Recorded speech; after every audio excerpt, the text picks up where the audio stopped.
No, tak vítam vás teda pri treťom dieli z tejto mojej série Mimo maternicové tehotenstvo. A toto už teda bude to vyslovene to pokúšanie sa o to bábätko po mimo maternicovom tehotenstve a teda ako to bolo u mňa.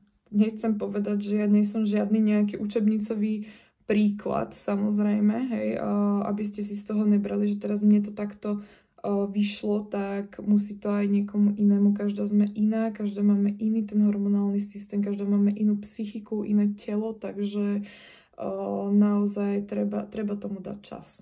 No, ale ja, ako som hovorila v minulom videu, ja som si to manifestovala, ja som bola pripravená a ja som si normálne, že to proste musí byť hneď. Úplne som bola, že nedočkáva, samozrejme, ale to asi každá žena, keď chce dieťa. A tým, že vlastne mne povedal lekár, že keď sa začnem pokúšať vlastne o to tehotenstvo, tak si mám robiť hneď priebežne tehotenské testy, kvôli tomu, že ženy, ktoré mali mimo maternicové tehotenstvo, majú vyššiu pravdepodobnosť, že sa to môže zopakovať. Takže preto ja som mala 1 000 000 testov doma a robila som si viac menej, že stále testy. My sme to samozrejme s manželom hneď skúsili po tých 2 normálnych menštruáciách. Mne teda druhá začala 8.2.2025. No a viem, že som mala ešte taký poukaz do sauny od mojich kolegov a hovorím, že poďme proste, že to bolo nejak pred Valentínom alebo takto nejako, že sme šli do tej sauny. A mne bolo tak zle na druhý deň z tej výrivky aj zo všetkého, ale vravím, že asi som taká nejaká už vyčerpaná z toho všetkého. To sme boli na valentínskom plese. Tam som mala taký, neviem, pocit, že som tam nepila, ale neviem prečo. Hej, ale tak to ešte stále nevidie po týždni pozitívny akože test. Alebo ja neviem, po 2 dňoch, alebo ani neviem, že jak som mala tú ovuláciu, teraz mi menili termín o týždeň, takže asi prebehlo skorej, jak mi ukazoval kalendár. No a vlastne stále som si teda robila tie testy, furt som mala nejaký divný pocit, bola som unavená, hej, a hovorím mužovi, že ja tam vidím nejakú čiarku, hej, že proste ja to tam vidím a muž, že tebe už šíbe, že ty sa z toho už celé zbláznil, že už prestaň, že proste týmto si len robíš zbytočné nervy, budeš smutná, že už s tým prestaň, proste, že keď tam tá čiarka bude, tak tam bude a keď tam nebude, tak tam nebude. A ja, že ju tam vidím. A išli sme proste v nedeľu na návštevu k kamarátom do Šamorína. A hovorím si, dobro, že tak ja serem na to, že ja som sa asi naozaj zbláznila. A na druhý deň samozrejme som mala ísť do roboty, mala som ešte zaučať novú kolegyňu. My sme sa tak opili s tou kamoškou, že ja som myslela, že zomriem. Že zomriem normálne, že ráno, ale musela som ísť do tej práce. A išla zo mňa taká divná ružová tekutina. Som sa sprchovala. No a na druhý deň zase bol útorok samozrejme a zase sme mali ísť na jogu. A píšem teda tej kamarátke, že ja neviem, že mňa asi úplne šíbe, že ja proste som sa asi naozaj zbláznila, že proste ja sa necítim dobre, že zase mám nejaký výtok a že proste ja už sa toho bojím, že ja sa asi zbláznim, že asi by som mala navštíviť nejakého odborníka, aby mi v tomto pomohol. No a ona, že dobre, že tak povedz proste mužovi, že idem na jogu a že pôjdeme kúpiť teda tie digitálne testy, lebo ja už som zase videla a už naozaj tam trošku niečo bolo vidno, že aj ona to tam videla a že tie sú teda presnejšie.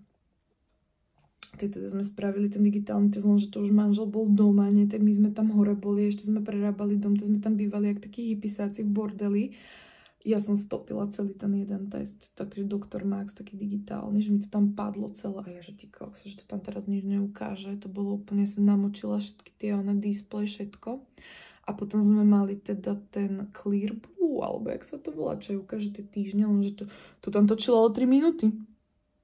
A máš dlžne, že čo my tam robíme, že 2 zavreté v kúpeľni, že čo mi to začalo byť nejaké divné, nie? No a zrazu ten test akože vyšiel. A to, že plusko až 1 až 2 týždne. A to teda ukazuje datáciu nie od menštruácie, ale teda plodu, hej.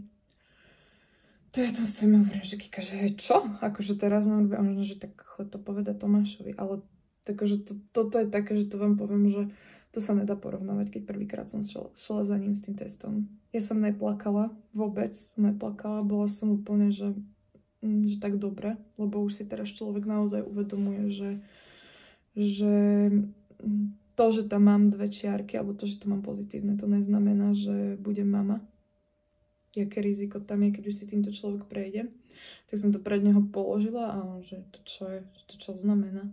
A kamoška, že tak budeš táto, že proste je tehotná. A tam bolo, že 1 až 2 týždne, nie? Že, a on, že to budú dvojičky. Ja úplne pozerám, že nie.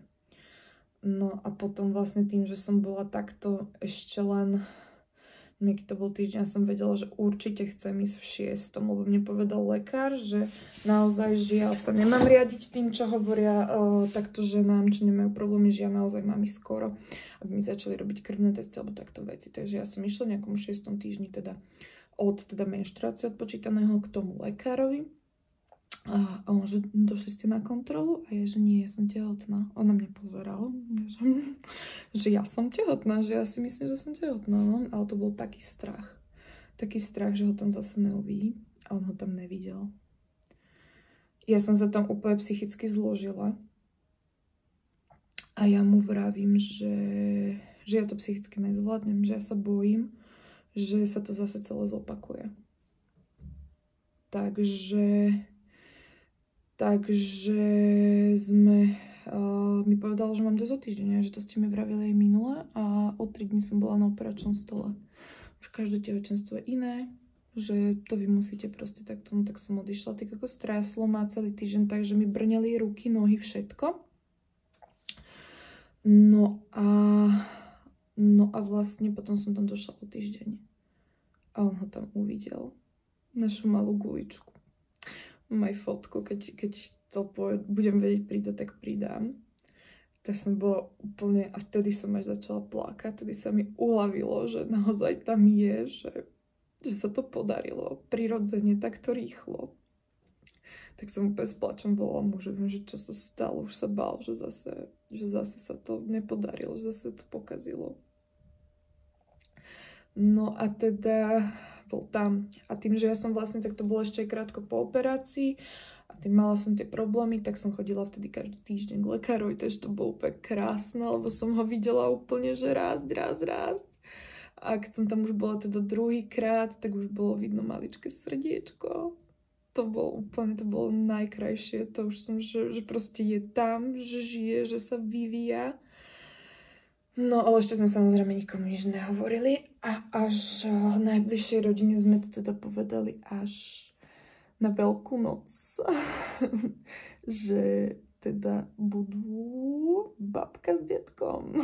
takže tak, ale stále tam bola strašná akože pokora, strašný strach, že keď už človek s tým prejde, už nikdy to tehotenstvo naozaj nebude také, jak závidím tým, že nám naozaj v dobrom, ale že čo majú to prvé tehotenstvo, ktoré naozaj vyjde, lebo musí to byť veľmi pekné, len takto, keď človek žije stále v tom strachu, tak už to také není. No. Takže tak. A čo tu mám ešte napísané?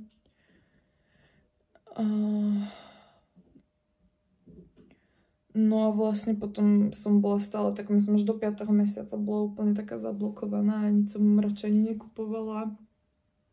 Stále som len extrémne nevoľnosti som mala prvé 3 mesiace, to bolo akože na nevydržanie. V robote som samozrejme ešte nič nemohla povedať, takže to bolo bláznovstvo. A potom vlastne, ak sa mi trošku uľavilo na začiatku júna, tak sme šli s manželom na dovolenku. Išli sme do takého hotela, že iba pre dospelých, však nech si to ešte užijeme. A vlastne tedy som zistila, že moja najlepšia kamarátka je tehotná a úplne sa mi to akože takto splnilo, že vždycky, ak som to chcela, že budeme spolu na materskej kočikovať, driftovať kočikmi. Takže takto to vyšlo. Ona má termín na začiatku februára, koncom januára, začiatkom februára. Ja mám teda termín teraz začiatkom novembra. Takže detičky budú blízko seba. Mamina sa teraz vyliečila z tej rakoviny. To bol tiež strašne dlhý boj. tento náš princ, bude to inak chlapec, tento náš princ sa nám začal pýtať trošku skoro na svet, už začiatkom septembra, keď som bola v nejakom 30. týždni, takže som zase bola na Boro hospitalizovaná týždeň, ale chvála Bohu, všetko dobre dopadlo a teraz už keby mohol ísť von, tak už sa mu nechce, ale tak dúfam, že už naozaj najbližšie dni budeme mať to svoje bábätko a dúfam, že keď bude naozaj ten škaredý dátum z minulého roka, tak už budem ho držať v náručí a tento rok aj budeme pod stromčekom už všetci takto kompletní. No. Je to tak, no nikdy na to samozrejme žena nezabudne, že čakala jedno bábätko, že mohla mať o dieťa naviac, ale naozaj všetko sa, som tak škaredo povedala, že o dieťa naviac, ale chápeme sa, že jak to myslím, že mohla mať iné dieťa, iné proste, ale to by tu zase nikdy nebolo toto, ktoré teraz čakám, ktoré cítim, ktoré naozaj veľmi ľúbim. Ja som hovorila, že to je také, že on ma zachránil až proste, že tak rýchlo prišiel, lebo vedel, že ho potrebujem. Že proste aj tá mamina bola chorá, že som sa veľmi trápila, že ak tá liečba, alebo takto, že by nevyšlo, alebo niečo, že tak nikdy neuvidím moje deti, alebo niečo. Takže on ma úplne zachránil celú moju psychiku. Aj všetko a ešte mi tak napadá, že možno ak by ten manžel chcel, tak by som toto celé prešla s ním, lebo tiež by ma zaujímal tak viac ten jeho mužský pohľad, jak to tí muži naozaj prežívajú, už keď to naozaj takto máme trošku odžité a už sa tu tešíme na nášho malého krpca, takže držím vám všetkým palce. Dúfam, že vám to naozaj dobre dopadne. Čo som aj pozerala potom teraz skupinu tehotenstv, tak naozaj písali niektoré ženy, že si prešli 2 mimo maternicovými tehotenstvami, prišli o oba vajcovody a aj tak sa nakoniec stali maminami pomocou umelého oplodnenia, pretože naozaj to nič neznamená, pokiaľ máme svoje vaječníky, máme zdravú maternicu. Stále môžeme byť maminy. Takže netreba sa vzdávať. To, keď sa človek vzdá, to je podľa mňa najhoršie. Treba veriť, treba si manifestovať a naozaj treba byť v rámci možností pozitívne na to naladený a vždycky každého si to bábätko nájde. Naozaj sú ľudia, čo som čítala naozaj na tých skupinách, že sa snažia roky a nakoniec to vyjde. Čiže je tu veľa týchto príbehov, nie ste v tom určite sami a držím veľmi palce, aby ste držali v rukách to svoje vysnívané bábätko. Tak, asi takto by som to ukončila, túto 3 sériu a možno sa vidíme ešte niekedy pri inom videu, možno s tým manželom alebo niečo také, ale príde mi, že tehotenských denníčkov a takýchto vecí je naozaj na YouTube veľa. Ale toto bola taká téma, ktorá si myslím, že nám tu chýba.